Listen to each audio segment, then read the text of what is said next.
and people can come and go and ask questions about absolutely any application or about Teams.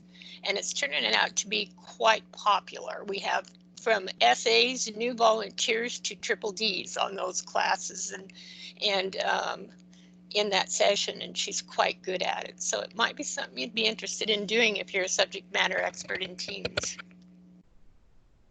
So what I wanted to show you, I'll take a couple minutes to show you what I've done for our division. I created the Pacific Division DST site in SharePoint and Teams.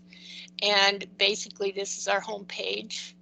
Your SharePoint page is actually created when you create a Teams page. We have a monthly meeting, so that's on here, and then shortcuts. It's just being built right now. And these are the documents. These are all DST documents that we need when we go out in the field, and we use this on a daily basis.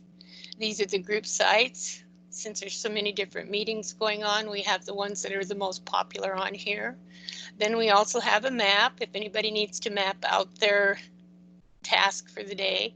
And I just put up this opportunity board, which is a sign-up sheet basically for anybody that wants to do some of the things that we're doing here in the division. And that, of course, is some Teams instruction. So also maintenance of the SharePoint sites and creating these team sites. Another thing that we have here is a COVID-19 tab, which takes you right to the Exchange where you can sign into the COVID-19 update each day. And then we also put a weather channel on there, which is kind of cool because we all like to see those weather reports. And then we have our Teams calendar. So everything is right here ready, available to do the work. And then of course RC View is on here as well. And excuse me, excuse me, this takes a little bit of time for this one to load.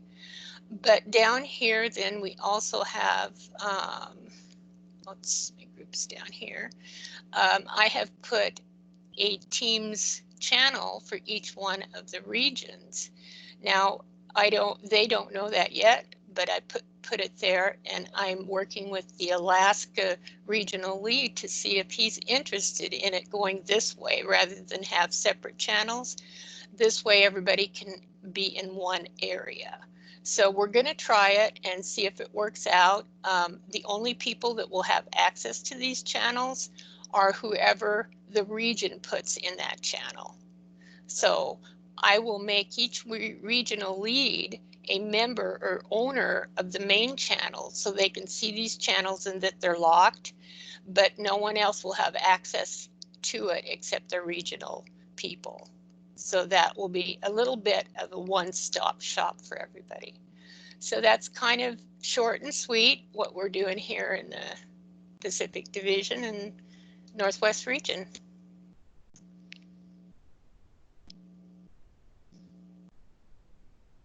All right, let me ask you a question, Sharon. What made you decide to do one team for the whole division and then channels for the regions? Well, it came very easy, Susan, because I started getting invitations to all the different groups. And I decided I didn't like that very well. And I thought if I did it this way, then everybody would have one group instead of a plethora of groups. Mm-hmm. And then they can still have their private channel inside of there. Yes. Mm-hmm. Yeah. Great. Anybody have a question for Sharon before Eric talks? I mean, we will have some time for question afterwards too, but. All right, well, thank you, Sharon.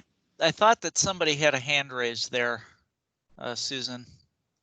Let me see, I don't have my participants up. I'll check quick. Oh, yes. Janice. Janice, you have a question? Can you unmute yourself and ask?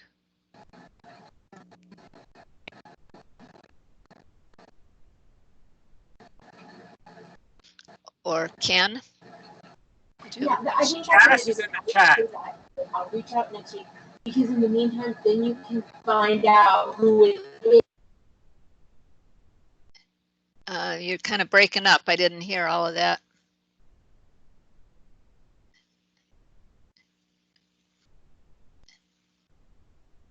So could you put your question in the chat section? It sounds like you're breaking up a little bit with your microphone.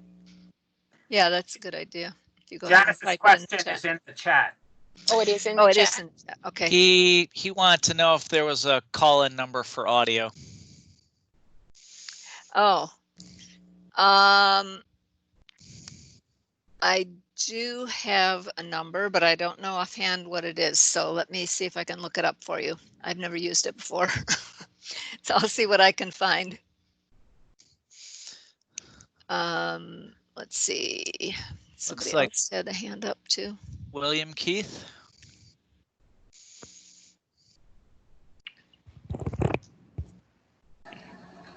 Yeah, what happens if you join the regional group and then you join the division group?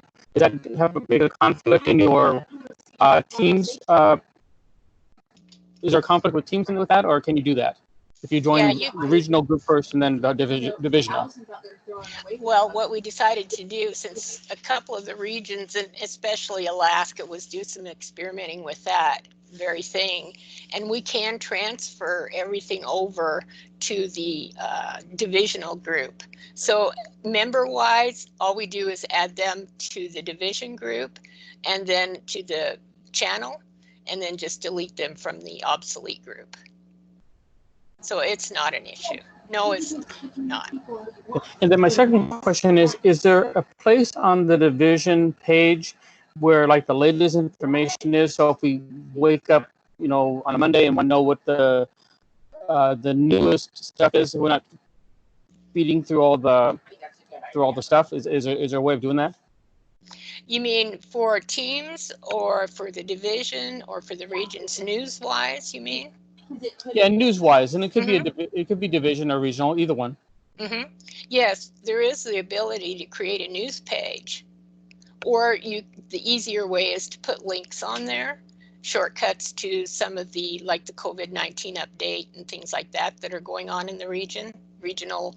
You can link to your regional calendars. You can link to just about anything, so it makes it really nice and clean. All right, I'll look forward to learning those things. Thank you. Mm-hmm.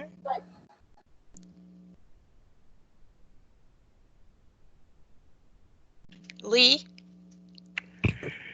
Yes, somebody asked a question about is there a phone number? Well, if you have a smartphone, you can install Teams on your smartphone and get all the same functionalities you get on your laptop. So that's an option. You may not want to watch the video while you're driving, but it's an option.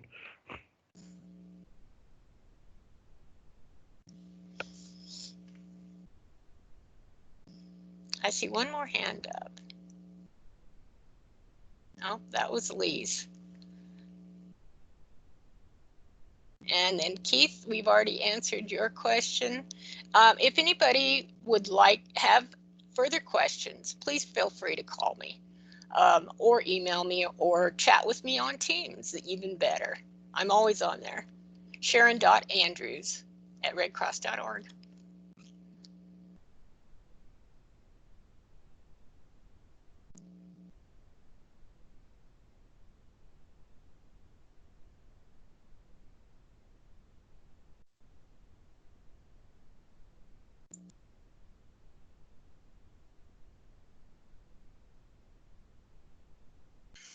All right, I found the phone number and I posted it. Hopefully,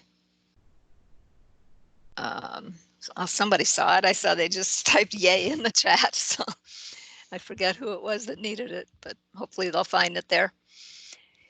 All right, Eric, do you want to go ahead and share your slides? I will. Don't have a lot, but anyway, good evening, everyone. My name is Eric Lorenz. I am with the Illinois region, and the way we're kind of coming into Teams, there's been a lot of things going on. About the time the regional realignment took place, which was when the Chicago and Northern Illinois and the Central and Southern Illinois regions came together was about the time that Paul Davidson decided to step back as DST activity lead, and I assumed that position. And we've also had a change in our staff support, so there's been a lot of things going on, and after seeing what Teams can do, was a big proponent of wanting to, leverage this for our region. So we're kind of working through put this together while at the same time kind of still discovering what all of our DST assets are in the rest of the state, and kind of putting that all together. At this present time, our main Teams use is for our monthly meetings and trainings. I made that change fairly quickly. For me, WebEx was okay, and it does have its place for things, but being that the Red Cross has kind of gone all in on Office 365 and Teams, I wanted to make that change and start to embrace that. So we already are doing that. It works very well for that. In my opinion, sometimes, most of the time, smoother than the issues that could come up during a WebEx meeting. So, but that's my personal opinion. Anyway. So the next thing that we're doing is moving toward where Sharon already is, which is to implement Teams on a regional level. I can't believe that at some point we may not move into a situation where Sharon is. I am still working on meeting my other regional counterparts within the North Central Division, and I can't believe that at some point we may not want to put together a divisional DST team site. For right now, I'll show you, we're kind of in the process of building it. The challenge that we have is this: out of our 45 volunteers that we have right now in the Illinois region, we probably have about 8 or 9 total that actually have Red Cross accounts. And most of the functionality beyond being able to attend meetings like that require you to have a Red Cross account to access all that functionality. And we have some issues here that we're dealing with people who, may resist about wanting to have that, don't want to have another email address to check, yada, yada, yada. So there's some issues that we're having to kind of work through, extending the carrots and the, padded sticks and things like that to try and coax people to want to do that. And maybe Sharon can talk about that when I'm done a little bit, as far as what they did, or if they had any of those challenges. So we're working through that, but let me show this right here. Hang on a second. Oh, there we go. I clicked the wrong button.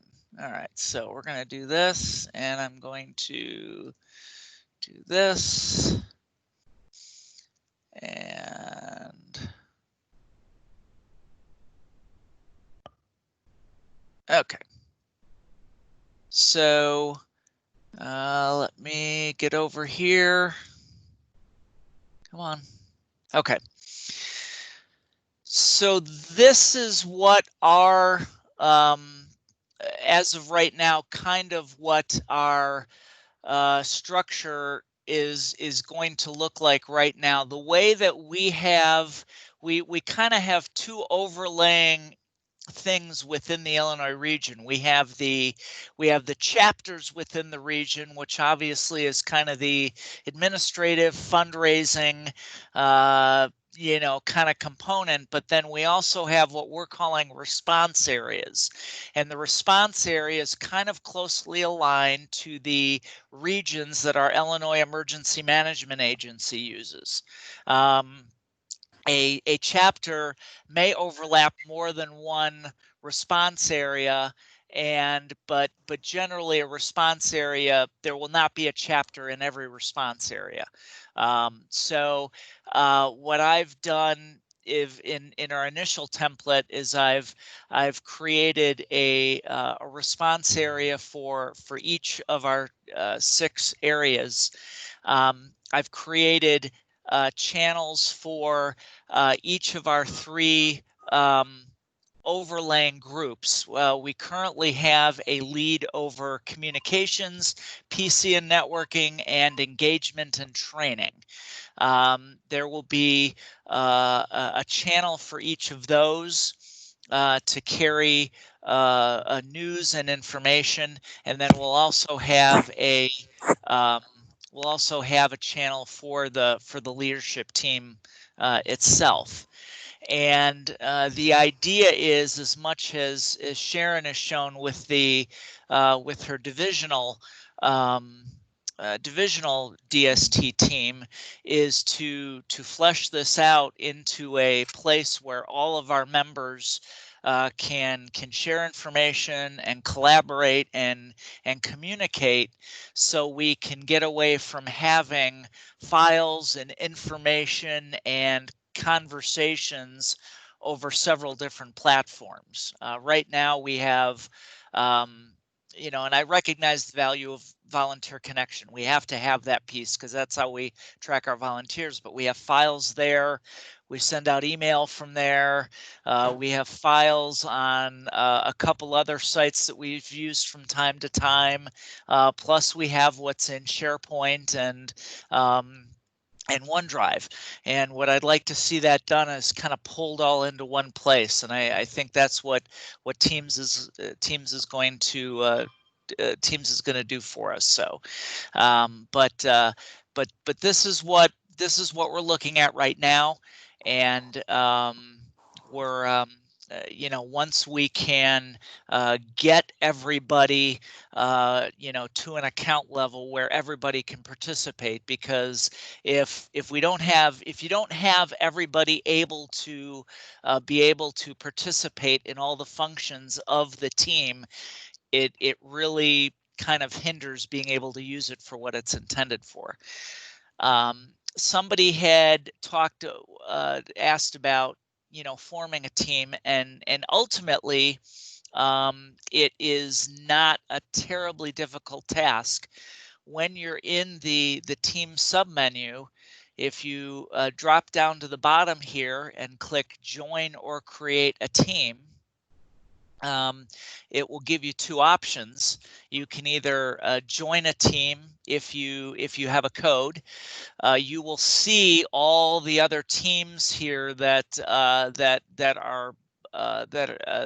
available, that have been created throughout the Red Cross, and there are a lot of them.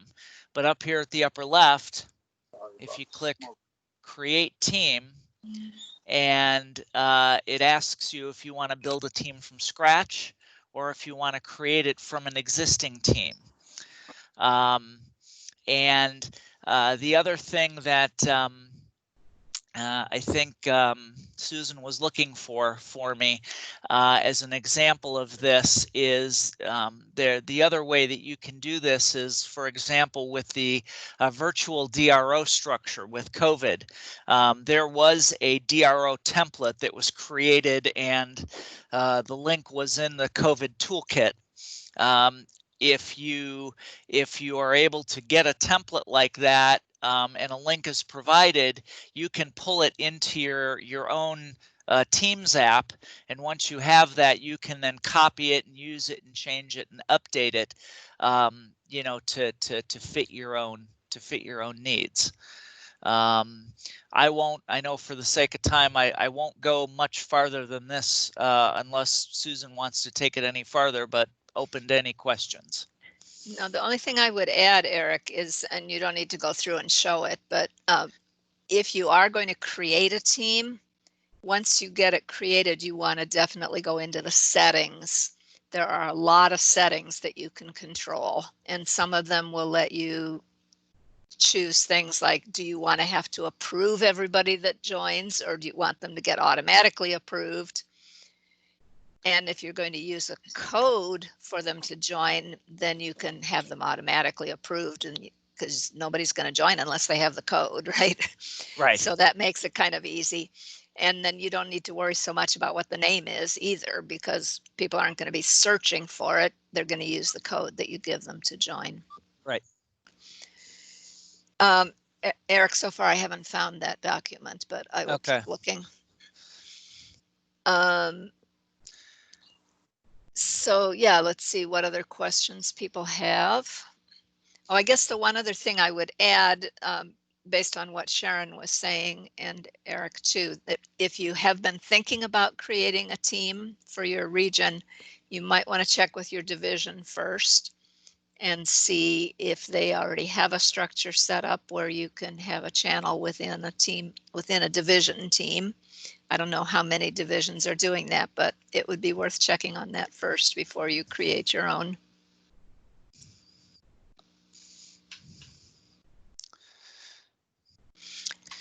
So let's see, questions from. May I add something, please? Yes. Okay. It's all well and good to set up a team. Have a purpose. Don't just set up a team to have a team. Absolutely. And I would say, there's differences between public and private. You need to understand what those differences are. There are a lot of hidden little things inside there that if you don't know about them, they're not in your best interest. So these are just some things. I've been working with teams for well over a year, and we've set them up. We've used them for responses. We use Teams to communicate back and forth. The thing to remember is Teams is the front door to a whole lot of other things that you can use as a collaborative workspace. That's the whole point behind Teams, is to be collaborative in your work. We've used it on DRs. We've used it on fire safety. I'll remember what that is here in a minute. Home fire campaign, and a bunch of other things to coordinate the movement between areas. There's a whole lot of reasons to have a team, but please have a reason before just setting one up. Thank you. Yeah, that's a great point. Thank you. And I hear so many people saying that, don't create a new team unless you have a reason for it to exist, separate from the ones that are already there. And we have been getting some comments from people who want to know, what do I do? I'm a member of so many teams. How do I manage them all? So yeah, be cautious with that. As we're answering other questions here, I'm going to put the code into the chat. If you're not already a member of this team and you would like to join, you can do that. If you're a guest, you will not be able to join. But if you're not a guest, then you can join. I'll put that in the chat. Susan, can I say something? This is Sharon. Yes, please do. It's really imperative that our DST people have the education and become SMEs on Teams. And really the only way that they can do that is to actually get in and play with it. So what I've done in our division is created a Sandbox Teams. And I ask everybody to go in there. Anybody that wants to be a member can go in there and play with it and learn about the applications that are available. Because when we're on a DR and we're home virtually working on Teams, we're going to need to know how it operates. So that's one solution to having a plethora of teams out there. Just have one per division, or even your region may have one. Yeah, that's great, Sharon. I hadn't thought of that, even of the idea of having a sandbox team where you can play around and learn things, right? Actually, maybe I should add can you do a sandbox channel within a team? Sure. I think I'll set one up for this team. so people can come in there and play. Hey, Susan or Sharon, or I guess this could be answered by anybody else. You know, kind of referencing to what I spoke about before, I would be interested in hearing if there's anybody else where maybe you haven't created something yet, or people who have worked through the process, struggles, challenges of convincing people who might be reluctant to want to get a Red Cross account in order to be able to participate in this. What you have found helpful in moving that forward? I can speak to that. I just talked about that on my last meeting. I found out that you can get you can get credentials only. So you can go online, and these email accounts are not really email accounts. They just are simply credentials for you to be able to sign on. And there's a special way that you can request that in EasyVista. So anybody can go in and create a ticket. And like I said, it is not an email account. It just has @redcross.org on the back of it. So that's why everybody refers to it as an email account. However, it does not give you the full-blown access that you get if you do have an email account. For those that don't want that extra email account, that's the solution we come up with. Is that what's being called a network account? I'll look it up to see the exact verbiage of it before the meeting's over. I'll let you know. Yeah, I've heard people talk about it as a Red Cross ID too. So Yeah. that may be what they're talking about. But it gives them more access than just coming in as a guest. Is that the idea, Sharon? Yes, they can actually participate in the Teams aspect of it. Okay, well, that's good to know. I've heard people reference it, but I didn't really know how to go about it. So now I know. I'm going to go to EasyVista and find out what the details are on that so I can share that with people.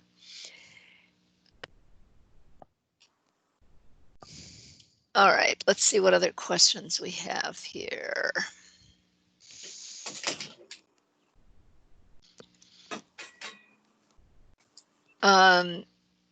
Lloyd is asking, can you join the team? Yes, if you have a Red Cross email, you can join the team. You just use the code that I shared. It's up the screen a little bit. I can paste it again if you need to.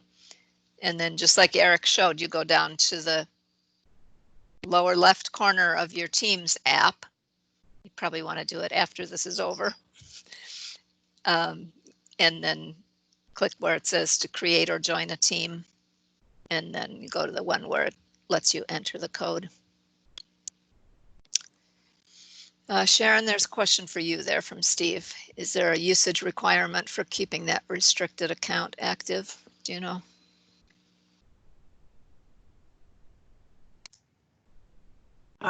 This is Tina. I Okay.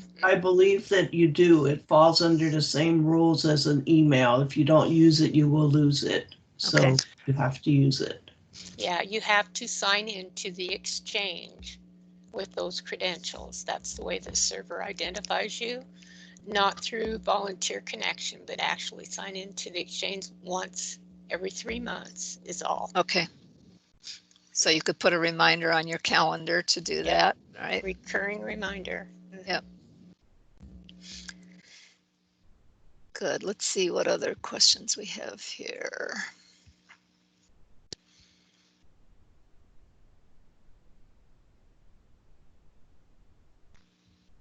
Creating a new team from an existing team, what gets copied over? Is it just structure?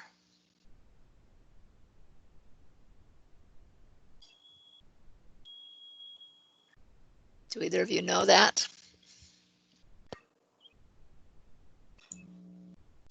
I don't. I just know that you can create a template. I've never really tried it before. Okay. I think where I was coming from is I have a programming background along with a technical background, and I'm used to writing programs, and you can copy, if you have a big database, you can copy sections over. And I'm probably thinking more of the technical workings in the background, and that's how I understand how databases work. Yeah, well, and this isn't strictly a database, although it does have some data behind it, of course. So yeah, it's a good question. I don't know the answer.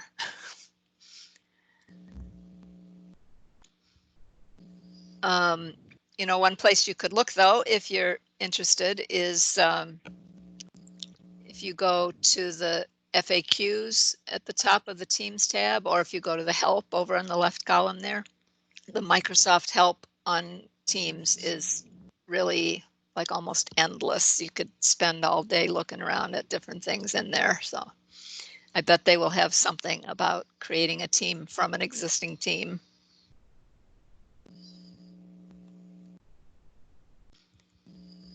All right, well, it's about time for us to quit. So are there any urgent questions that we did not get to? You ready? I'm done.